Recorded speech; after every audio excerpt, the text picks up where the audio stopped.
Compartilhar para vencer concursos públicos, aqui João Carlos Espíndola. E neste vídeo eu queria contar para vocês um pouco da minha trajetória como estudante, desde lá do ensino fundamental, ensino médio, até aqui, enquanto concurseiro. Pessoal, eu nasci lá no Maranhão, numa cidade chamada Zedoca, Maranhão, mais especificamente no interiorzinho muito pequeno chamado Cocalinho do Maranhão. E eu comecei a estudar já bem tarde. Eu lembro, na verdade, que eu fui registrado, para vocês terem ideia, eu fui registrado 10 anos após o meu nascimento. É isso aí, eu fui registrado, tá? A minha certidão de nascimento ela foi tirada 10 anos após o meu nascimento. De modo algum, nesse vídeo aqui, eu quero dar uma de vítima, sabe? Ficar me vitimizando e falando assim, nossa, que coitadinho, não é isso. Eu vou contar aqui uma história real, beleza? Meus pais, agricultores, né? Passei dificuldades como a maioria dos brasileiros, né? Como 99,9% dos brasileiros passam dificuldades aí. Não foi o único, não sou e não serei o único a passar dificuldades no Brasil. E não só no Brasil, né? Em tantos outros países do mundo aí, na maioria dos países do mundo. E a minha mãe quebrava coco, né? Coco, para quem não sabe, é coco babaçu, beleza? Deixa eu ver se eu consigo mostrar para vocês aqui o que é coco babaçu. Quebradeiras de coco babaçu. Deixa eu ver se eu acho aqui. Quebradeiras de coco babaçu. Minha gata passou na frente aí, olha. A Meg. É isso aqui, tá, pessoal? Quebrar coco babaçu é isso aqui. Como essas mulheres estão aqui, olha. Tá bom? Então minha mãe criou a gente basicamente fazendo isso aí. Quebrando coco babaçu. E minha mãe carregou muito esses cofos aqui na cabeça aqui, ó. Beleza? Tranquilo. E meu pai era roceiro, agricultor, né? Lavrador. Tranquilo. E eu comecei a estudar muito tarde. Como eu falei pra vocês, aos 10 anos que eu fui registrado. Tranquilo? E parei de estudar no ano de 2003. Se eu não me engano, 2003 eu parei de estudar. Na terceira série do ensino médio. Eu não cheguei a concluir o ensino médio. Eu tinha feito a primeira e a segunda série, né? Primeiro e segundo ano do ensino médio. E parei de estudar no terceiro ano do ensino médio. Eu casei na época, né? Com a minha atual e única esposa, mãe dos meus filhos. E parei de estudar. Eu não culpo o meu pai por isso, mas eu vou dar um exemplo aqui de como o pai pode atrapalhar os estudos do filho. Eu vou dar apenas um exemplo. O meu pai, ele não parava em canto nenhum. Eu acho que na mesma cidade, dentro da mesma, a minha mãe tá aqui do lado. Acho que ela pode confirmar. Mãe, faça favor aqui. Acho que minha mãe vai confirmar essa história. Eu acho que na mesma cidade, o meu pai ele deve ter mudado aí umas 50 vezes, viu? Sentido figurado, tá, pessoal? Mas foram muitas vezes. Ei, mãe, pode responder. A minha mãe tá aqui do lado. O pai, vocês assim de modo geral, mas o pai que mudava, né? Essa era a esposa dele, vamos lá. Dentro da mesma cidade, o pai deve ter mudado quantas vezes? Dentro da mesma cidade. Em Zedoca foi 4. Em Zedoca, dentro da mesma cidade. Em Pio 12 foi 4. Em Pio 12 foi 4. Foi. No Araguanã foi 4. Araguanã foi 4. Foi. De rua, tá, pessoal? Mudava de De rua. rua. Aí foi os outros lugares, Amapá, Agora de Roraima, estado, cidade, eu acho que a Manaus. minha mãe não conta, porque meu pai morou no Amapá, no Pará, no Amazonas. Ele mudava de cidade para outra, por Roraima, exemplo. essas coisas assim. Agora eu vou explicar para vocês essas histórias aqui. Obrigado, viu, mãe? Aí veja, a minha mãe hoje é separada do meu pai, tá, pessoal? Acho que ela cansou de mudança, mas vamos lá. O meu pai ele mudava de um estado para o outro. Ó, o meu pai, para vocês terem ideia, o meu irmão é amazonense, eu sou maranhense, eu nem sei quais são os outros estados dos meus irmãos, porque meu pai ele morava no Maranhão, aí daqui a pouco ele estava no Pará, daqui a pouco ele estava no estado do Amapá, daqui a pouco ele estava em Roraima, daqui a pouco ele estava em Manaus, então mal você começava a se adaptar numa escola, você já mudava daquela escola. O meu pai ele mudava de rua, de uma rua para outra. Veja, ele vendia uma casa na rua X e comprava uma casa lá na rua Y, de outro bairro, que você já tinha que mudar de escola. de tão absurdo que era. Então, e dentro do Maranhão ele morou em Imperatriz, Zedoca do Maranhão, Pio XII do Maranhão, Araguanã do Maranhão, Santa Inês, Bom Jardim, acho que a Sailândia, se a mãe tá me ouvindo aí, talvez ela me corrija, mas, mas assim, Bacabal, né, mãe? Olha, então, Pio XII, Bacabal, Santa Inês, Açailândia, Imperatriz e tantas outras cidades do Maranhão, fora os interiores, que nem escola tinha, como Barracão de Madeira, aque- Ferreirinha, são interiores do Maranhão, o próprio Cocalim, onde eu nasci. Tinha o outro lá, mãe, qualquer outro, Pinga Fogo, aquele lá que não chovia, Trecho Seco, são interiores, mato, que nem escola tem. Nem escola tem. Então isso atrapalhava os estudos dos filhos. Veja, eu não estou aqui culpando meu pai por não ter estudado, eu estou contando uma história real, verídica. Minha mãe está aqui confirmando. Então veja, tudo isso atrapalhou os estudos dos filhos. Atrapalhou. Tranquilo.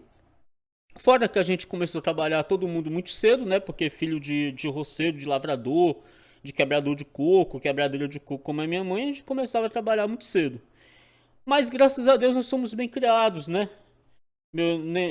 Meu pai e minha mãe, eles não têm filho criminoso, bandido, ladrão. Não tem, graças a Deus. Mas assim, isso atrapalhou os estudos bastante. Eu não culpo meu pai porque assim, eu podia ter estudado depois. Mas aí viveram as circunstâncias da vida, frustrações, e eu parei de estudar. Beleza. Um belo dia eu estava assistindo um filme chamado O Albergue. O Albergue. E o Albergue, pessoal, é um filme de terror, tá? Filme de terror. Eu tava assistindo esse filme, eu já tinha assistido o Albergue 1, 2 e 3. Eu tava procurando outro filme pra assistir quando eu vi a professora Lília, na época ela trabalhava no Alfacom, professora de Direito Previdenciário, falando sobre o concurso do INSS. E eu só tinha o ensino fundamental, porque o ensino médio, eu não tinha concluído o ensino médio. Eu tinha o ensino médio incompleto, eu tinha feito o primeiro e o segundo ano e tinha parado de estudar na metade do terceiro ano. Eu queria fazer o concurso do INSS, só que eu não tinha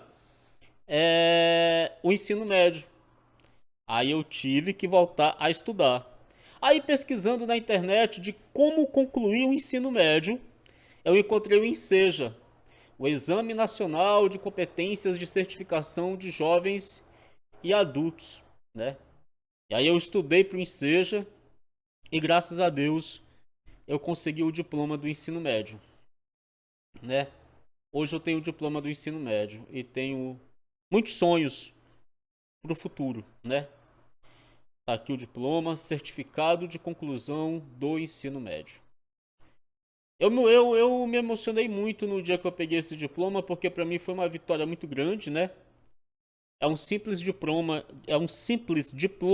de ensino médio, mas que para mim teve um significado extraordinário. Aqui foi a minha pontuação, aqui. E vocês podem ver aqui, ó, que foi em 2018, tá? Que eu peguei o diploma.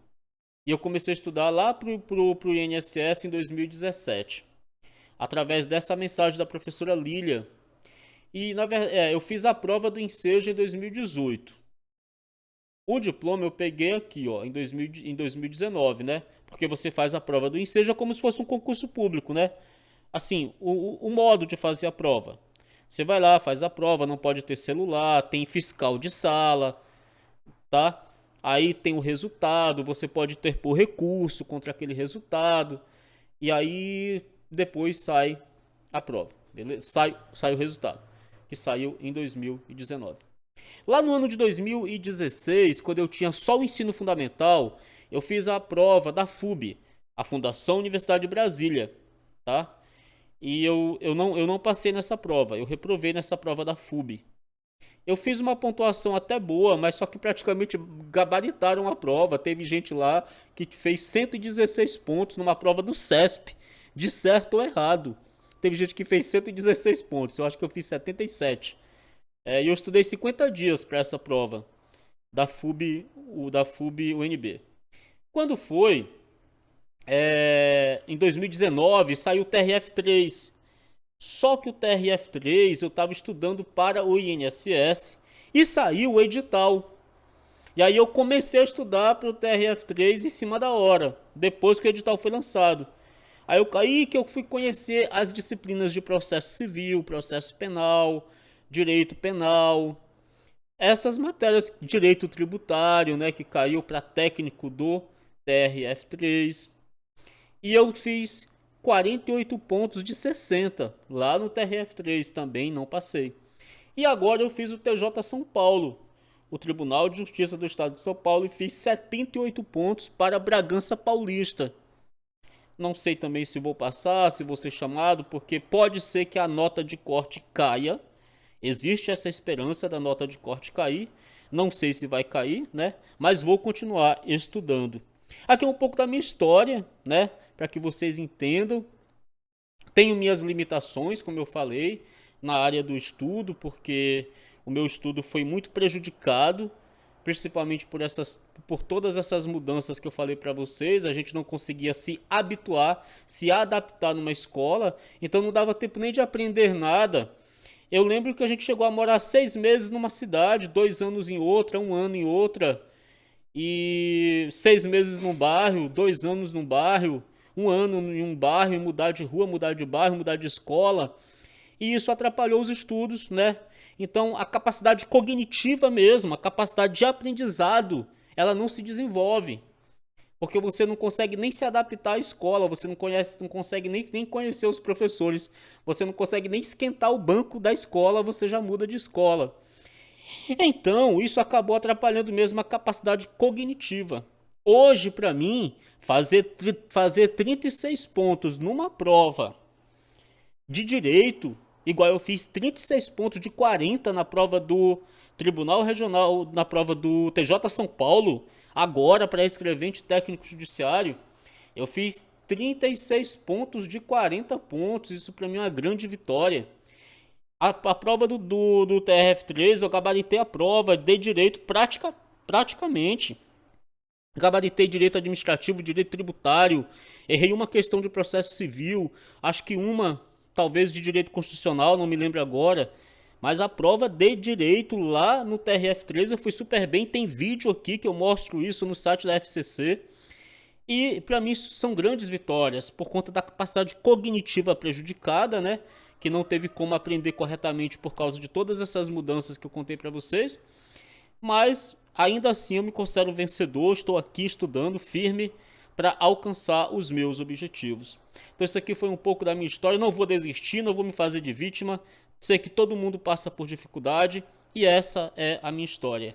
Aqui com vocês, João Carlos Espíndola do canal Compartilhar para Vencer Concursos Públicos. Obrigado, valeu pessoal. E ó, força, foco e fé sempre.